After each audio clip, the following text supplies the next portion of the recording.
Olá pessoal, nesta videoaula vamos abordar sobre o processo de expansão da fronteira agrícola no Brasil. Essa expansão é um movimento comandado pelo capital agrário. Então significa que novas áreas estão sendo ocupadas para a produção da agricultura comercial, visando a exportação de commodities agrícolas como soja, milho, café, sorgo, cana, mas sobretudo soja, madeira, bem como também essa expansão da fronteira agrícola no Brasil, ela também é utilizada para a exploração de minerais, né?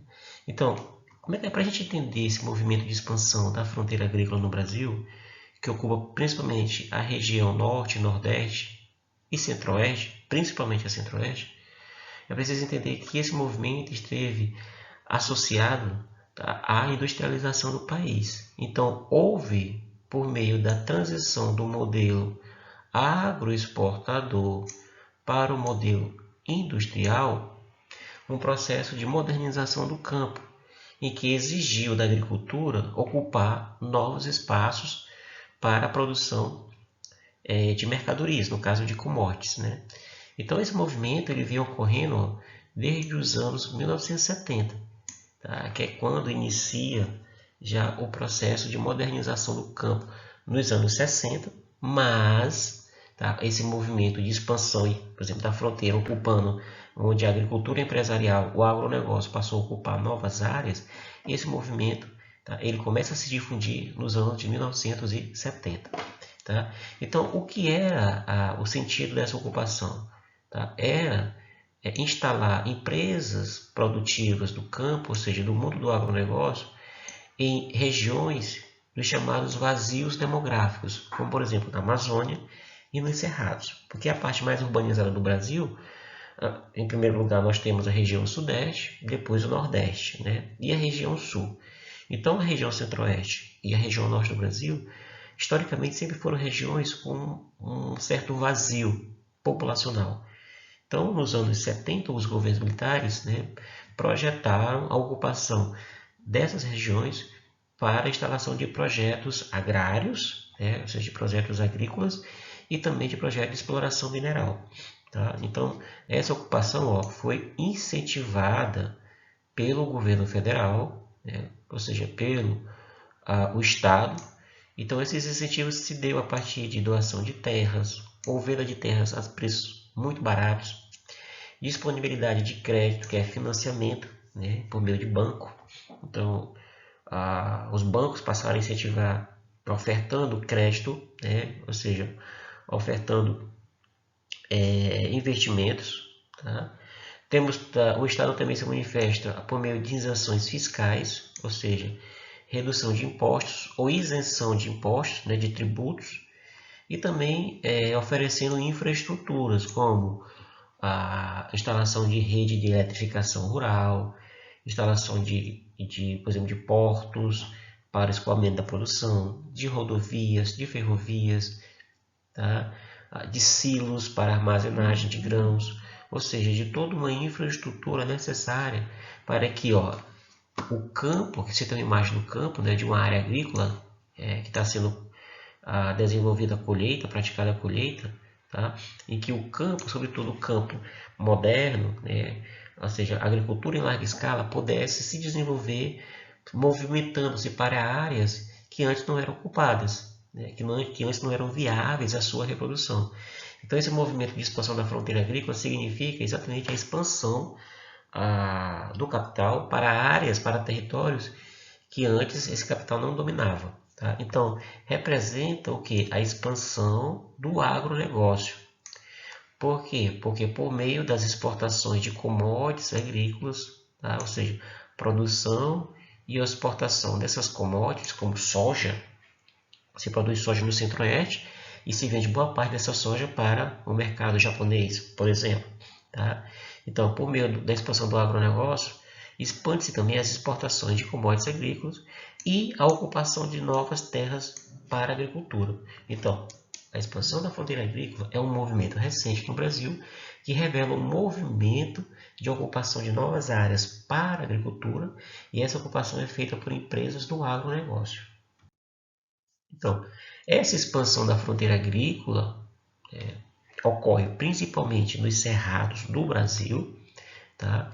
E essa ocupação, ela marca, ela revela as relações de poder que são criadas para o domínio dos territórios. Então, quem é responsável por essas relações de poder?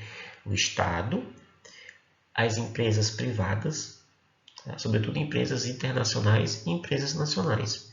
Tá? Então, essa combinação, Estado ofertando a infraestrutura, ofertando subsídios, né, doando terras, vinculado ao poderio econômico das empresas do agronegócio, elas passam a ocupar novos territórios e desenvolver suas relações de domínio sobre esse território, relações de poder.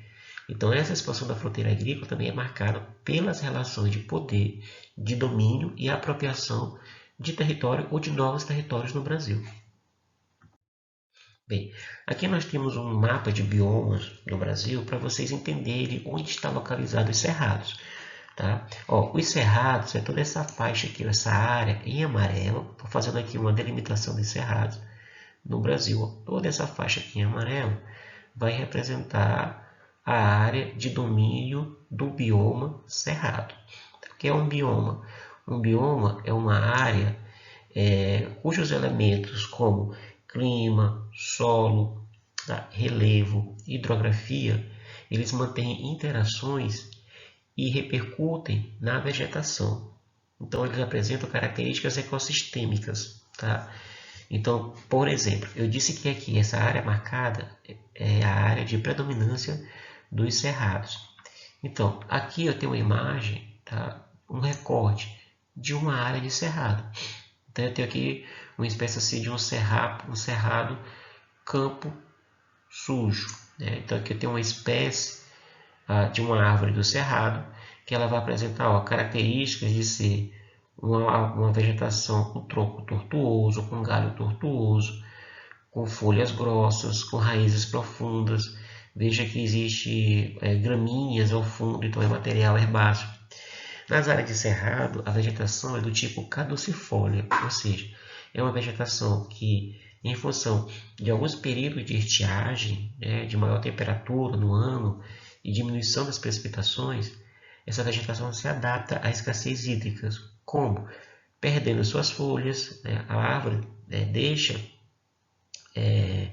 deixa cair suas folhas como uma forma de perder a água para a atmosfera. Então, ela retém a sua água nas raízes, né, e evita, assim, essa maior perca de umidade para a atmosfera. Outra característica, as cascas dos troncos, né, dos galhos das árvores, são grossas para proteger também em relação à perda hídrica. As raízes são mais profundas para buscar água em maiores profundidades. Tá? O solo dessa região são solos profundos, né? São solos com certo teor de acidez, em função da concentração de ferro e alumínio nos horizontes, sobretudo B. Tá? Então são solos muito intemperizados, são solos muito lavados, são solos que apresentam concentração de ferro e alumínio, que aí configura o processo de laterização, né, no horizonte B.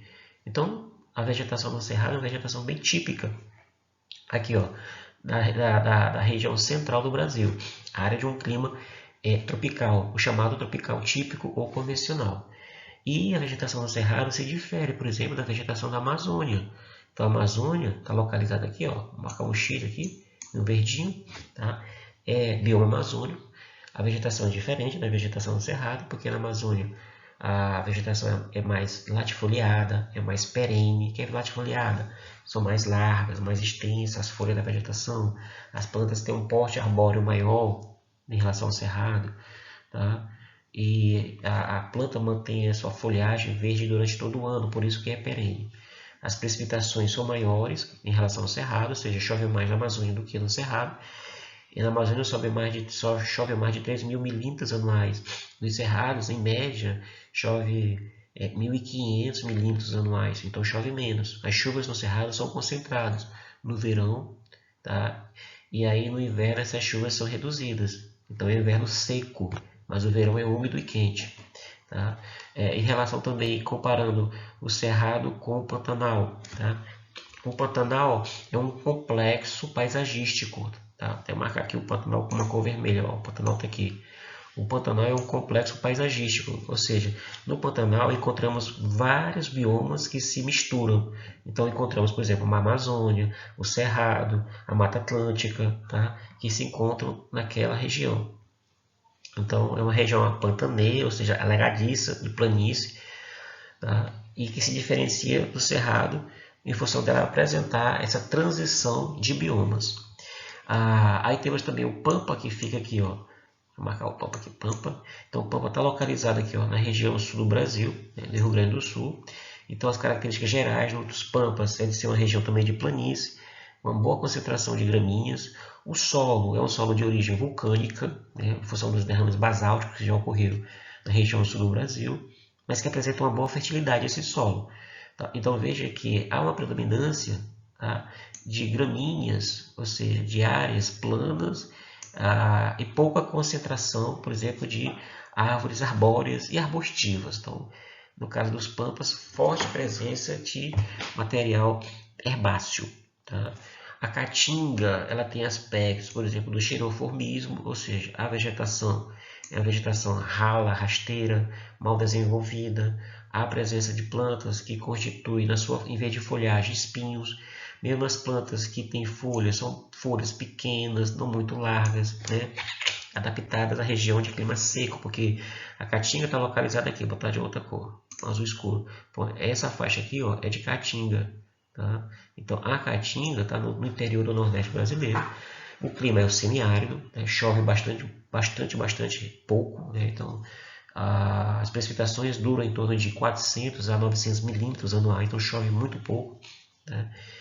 Os solos são mal desenvolvidos, então principalmente nós temos, né, os solos litólicos, que são solos muito rasos, com concentração de pedregulho, de cascalhos, ou mesmo neossolos quartzarênicos, que são neossolos que apresentam grande concentração de areias. Né? Então são solos mal desenvolvidos aqui nessa região da Caatinga. E aí por fim nós temos a Mata Atlântica. A Mata Atlântica é esse trecho aqui, deixa eu botar uma outra cor, deixa eu ver aqui, um preto. Então, a Mata Atlântica vai ocupar toda essa faixa litorânea do Nordeste, tá? E inclusive vai penetrar no sul do Brasil para o interior, tá? Sul e uma parte do Sudeste, para o interior do país. Então, a Mata Atlântica ela é muito parecida com a vegetação amazônica, porque a Mata Atlântica também vai ser latifoliada, vai ser perene, tá? Vai se desenvolver em regiões mais montanhosas, né? Sobretudo em áreas próximo mais ao litoral do Brasil, né? E também é uma região muito devastada, né, por ações antrópicas. Então hoje se tem mais ou menos 7, 6, 10% de floresta nativa da Amazônia. Então lembrar que o processo de ocupação da fronteira, tá, de expansão, de ocupação e expansão da fronteira, é um processo que vem acompanhado também de impactos ambientais.